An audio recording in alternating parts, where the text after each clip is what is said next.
The ex-wife assaulted me and tried to strangle me. Earlier this week, my ex-wife attacked me in my home. There was a verbal argument when she came to pick up our daughter for her day, which culminated in her grabbing my throat while I was holding my daughter in my arms. She was arrested and charged with battery. I don't quite understand how the law works with respect to strangulation and have a couple of questions. First off, she is smaller than me, and because I wanted to move my daughter to safety and not get hurt, I was able to break free pretty quickly. Maybe 3 or 5 seconds of her holding my throat with her hand. She left a very visible red mark wrapped around my neck. I declined medical attention at the time because I was afraid of the cost of having it looked at. Now I know that she would be liable for those medical costs, but hindsight is 20/20. The red mark remained the entire day, and the one after only started to fade by the 3rd day. Pictures were taken by both me and the investigators immediately after the incident. I did not fall unconscious, but I don't really remember how I got from her hand around my neck to the other room, and I don't quite know the definition of blacking out in this case. I haven't had trouble breathing, but my neck is still sore in that spot. Is this considered strangulation? Relevant comments. Neck bangs. NAL, but formerly worked in criminal defense. If I were you and wanted an answer as to whether the DA's office is elevating the charge against her to include strangulation, then I would check with the county in which the incident occurred. This can be accomplished via a visit to the court records online or in person at the county court clerk's office. Sometimes, in matters of domestic violence, you have to go in person. It depends on the location. Do you have the case number? OP. The exact charge as of now is the battery of a household member. The police report is not available yet, and the DA hasn't been able to evaluate the evidence, if I understand correctly. The situation was basically that she and her mom came into my house and verbally assaulted me with my daughter in the room. I tried taking her out of the room, and my ex grabbed my throat to keep me from leaving the room and to give my daughter to her. She arrived unannounced and before the standard pickup time. Update. My ex-wife attacked me in front of my daughter and was arrested. I regret forgiving her. A few months ago, my ex-wife came into my house and strangled me while I was holding my 2-year-old daughter in my arms. Now I'm struggling with PTSD, depression, and anxiety, and it feels like my inner and outer worlds are falling apart. I have great resources and support systems and everything I should need to get it together, but I just can't.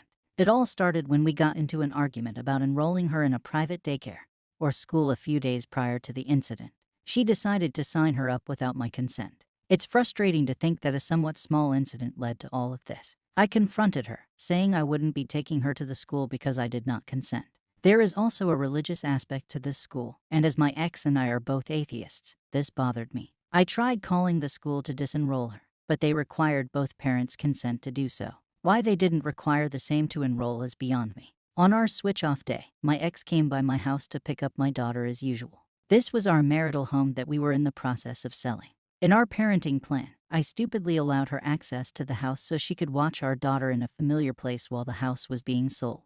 My ex would sometimes give me a heads up but would usually just show up at the house, let herself in, and wait around until my little one was ready. I tried to get her to stop letting herself in, but because the court doctor said she had access to the residence during the day, there wasn't much I could do about it beyond asking nicely. My ex was also straight up stealing things from my house that were not hers, but that's another story. When she got to the house on that day, she knew there would be an argument about the school. I wasn't going to stop her from taking my daughter to daycare or school on her days of custody, but I had no intention of doing so myself and was fully willing to go to mediation over it. My narcissist ex decided she was going to get her way no matter what. My ex came into my room and woke me up after coming into the house earlier than she normally would. She proceeded to deflect, saying she made accusations of neglect to CYFD. Nothing came of it because, contrary to what my narc of an ex thinks, I am a very capable parent. When I realized the conversation was going nowhere, I just decided to end the conversation and get on with the switch off. This more than upset my ex, who then decided she would go and wake my daughter herself and prepare her for school. I asked her to please wait outside or in another room while I prepared my daughter, which was met with a straight-up no, I won't be doing that. And I started angrily walking to my daughter's room. At this point, fear started setting in. I know that I am a good father, but my ex wore down my self-esteem over years of emotional abuse. I was worried that she was going to take my daughter, and I wouldn't see her again, regardless of how irrational it sounds to me now. I ran to my daughter's door to try to create space between me and my ex, but she pushed me out of the way to get in. I was in full panic mode at this point and just wanted to get my daughter away from her, so I quickly moved to her bed to gently wake her before my ex could. I know that adrenaline was high and decisions were made in less than 10 minutes, but I'll regret not just letting my ex do what she wants for a long time. When I got to the bed, my ex started screaming and yelling that I shoved her and called in her mom, who was waiting outside. They both stand in the doorway, screaming at me to give them my daughter, who, at this point, is in my arms and mostly asleep still. I couldn't bring myself to just hand her over, so I asked them to please leave, as this is inappropriate. I actively asked everyone to please take a step back as things were getting way out of hand, but they couldn't hear me over their own screaming. At this point, I decided I just needed to get my daughter to a safe, neutral place so that everyone could reset and so she could be isolated from what was already becoming a potentially traumatic experience. I tucked my daughter into my chest, put my head down, and tried to walk past them. When I got to the doorway they were standing in, my ex shoved me into the wall, put her hand around my neck, and tried holding me down.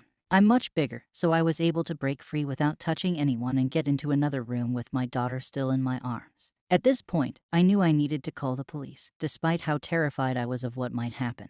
This wasn't the first time she committed violence against me in front of my daughter, but it was the first time since the divorce. I was so afraid that my ex would twist everything, and that I would be arrested that I almost didn't even call. I didn't even realize the red marks around my neck from being strangled until after I made the call. The cops came, took statements, and ultimately arrested my ex for battery. I got a temporary restraining order against her immediately after the police took her away, and was faced with an impossible decision.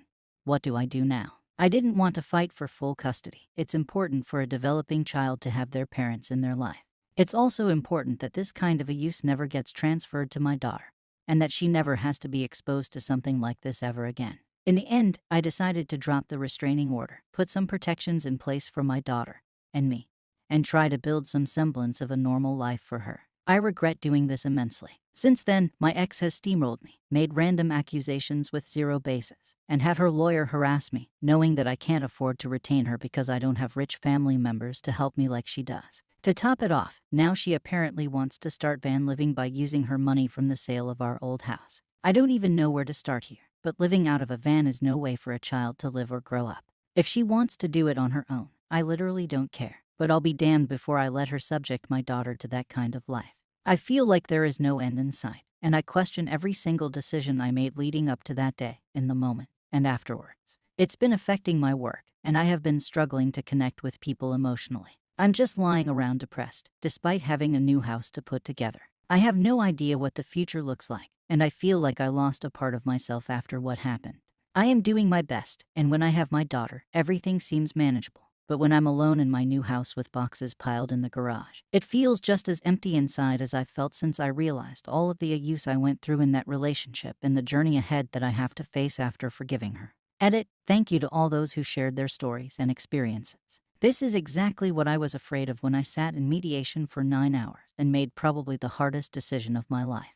I didn't fail my daughter, like I've been telling myself, but I have a lot of work ahead of me to make sure that stays true. I did what I thought was right, and one of the lessons I learned is that self-sacrifice isn't always the right solution. For those who mentioned it, I have been in therapy since before the divorce. My mental health was improving significantly until the assault happened. All of the coping skills I've built up have been ineffective, and I'm working to build new ones along with stronger support systems. If I was able to keep up hope in her changing from her abusive ways, then I could absolutely keep up hope that the future will be brighter through my actions to protect my daughter. I may have misjudged, but that doesn't mean I need to compromise who I am. Relevant comments. Wasteland Mama. Agreed. It took my daddy years to get custody of me, and from age 8 to 12, I was stuck living with my mother. I am 42 now and still in therapy, trying to unpack all the trauma from those 4 years. I am so grateful Daddy never gave up, and I wish he'd gotten me sooner. The Lord only knows what kind of train wreck I would have grown into if it weren't for him and his steady influence. And my mother wasn't even violent. She was just neglectful, self-centered, and histrionic. Please, please, please fight for your little girl. OP. I'd sacrifice everything for my baby girl. Thank you for sharing your story. It helps center what my actual thoughts are versus the years of abuse overriding my inner voice. I've kept an extremely close eye on how she is doing, and I'm proud that I was able to protect her in that moment. Every night before bed, I tell her Papa is here for you, Papa will take care of you, and Papa will protect you. I don't ever want to fail her on any of that. Part of it is me thinking that she actually loves our daughter as opposed to never truly loving me. And that is the difference in my head. But that's just hope speaking, not logic. Canadian Jedi Council. Your priority is your daughter's safety. She cannot be spending her days in the back of a cramped van with a person with a proven history of physical violence. Go for full custody. When your ex inevitably burns through her money on gas and van repairs, she can move in with her parents, I guess. OP. She lives with them currently but has bought a van she is repairing for her build and posts constantly about van life. This is information I've been able to gather so far from social media, but nothing that I believe I could use in a custody case. Reads too much. Can you get the restraining order reinstated or get a new one? Fight for full custody. This woman is clearly nuts, and it's more important that your child have a healthy home life and stability. It's better for her if she has one good parent full-time than to split it with someone who will not have their child's best interest at heart. Your child shouldn't grow up with someone who thinks violence and bullying are the way to get what they want. What happens when your daughter is old enough to tell her mom no? When does she have opinions that your ex doesn't like? Can you guarantee she won't get violent with you? Your kid comes first, so it's time to realize that shared custody isn't what's best for your child when your ex is the way she is. Fight for your child. OP. I want to fight for my child, but she loves her mother. She was a SOM during COVID, and while I get what you are saying, the best solution in my head at the time was for her mother to get better. It seems silly now, and the answers here seem so obvious, but reality is that I am the father, and all of my support systems at the time urged me to resolve this so my daughter could still have a mother. I'm not sure if I'd be able to have it reinstated, as dropping it was part of mediation. I retained counsel temporarily to get advice and get through mediation. I simply don't have the money to fight against the full team of lawyers her family hired to get her out of this mess. My daughter means the world to me, and I'm honestly not sure if I have the means to give her the best quality of life as a single parent. I'm working on getting myself out of this rut so that I can move on from the pain and be the best parent I can be. All incalicious. She will attack you again. You need to then press charges and think about your child being removed from a violent person. You cannot ever think that she will not lay hands on the child if violence is her response to pressure or emotion. Especially now, she is being vindictive, no matter the cost, and showing signs of an unstable life. You should be unrelentingly angry with yourself and your ex. Start protecting yourself, and in turn, this will protect your child. OP. I will not be angry with myself over this. I'll be rational and level-headed about it, so I appreciate your advice. She is required to complete a 2-year anger management program that I hope will change her tide. She is required to report progress every 6 months. If she isn't up to snuff, we go back into mediation, and this time there is no leeway or benefit of the doubt on whether she can change her behavior. Thank you for watching the video.